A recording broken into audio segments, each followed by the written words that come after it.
thank you pala ako sa lahat ng subscribers ko. Thank you so much guys.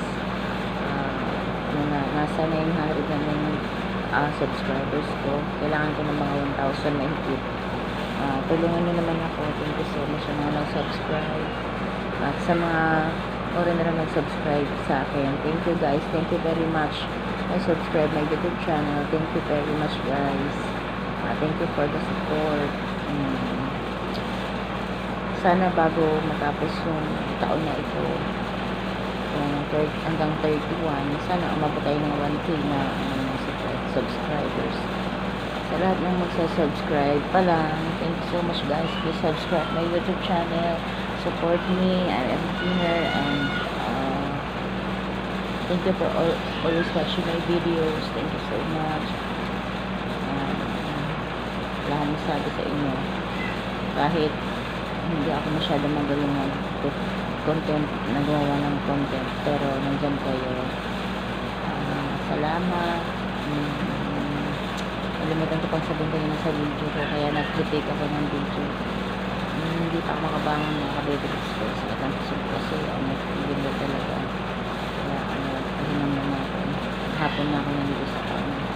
Kasi nagkaraan, mas kasi yung kusog ko. Ano mawala na ito? Nakakapili siya. Kasi maninilipod na yun. Kaya abang-abang kayo sa ibang videos ko. Sa ngayon dito kasi pagaling pa ako.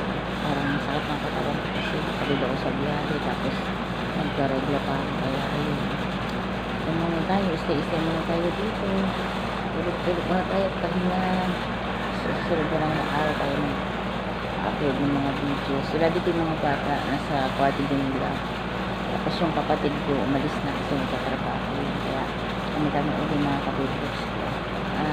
Thank you nga pala kay Bian, sa aking friend, kay Carl. Thank you so much guys. Nag-enjoy ako sa vacation dyan sa Tanawan. Sana susunod makarating ulit ako. Marating ko rin yung lugar nila. Nila Carl. Tapos na-stay naman dito sa bahay. Pala mga kapatid sila yung pagkakata ko. Elementary friends ko. At saka hindi kami magkaka-batch pero magka-schoolmate. Schoolmate kami noon. Sila talaga yung mga kaibigan ko sa probinsya, mga kapitbahay namin, family time. Kaya ayun, kita-kits ko. Thank you, Bian. Thank you, Car. Sana may next time tayo, guys. Sana sa ano lang tayo, Paranaque kay Car tayo, dito sa bahay.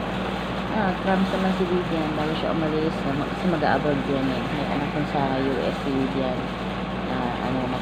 Magkita-kita uli kami. So, abangan niyo yan guys. Kung nagkita-kita uli kami, bibigyo uli kami para makita niyo sila. Diba? Para makita niyo yung beauty nila. Kaya, abang lang. Pero, siguro kung matagal pa yun kasi nag-aaral pa si Dian. Nag-care giver siya. Yun ang course na kinuha niya para makapag-go siya sa US. Kasi nandun ang anak niya. Hindi ko alam kung marimba yung anak niya. Kaya, yun. Abang-abang tayo doon. Pag okay na ako, makakapag-tip na tayo ng dito kung saan pa lang. Sana panganin nyo yung mga ano ko, mamamasyal ako para sa inyo. And then, magbibig-big tayo doon. Thank you. Subscribe nyo ako, guys. Happy New Year. Walang magmasyadong pagto para safe tayo. Bye-bye.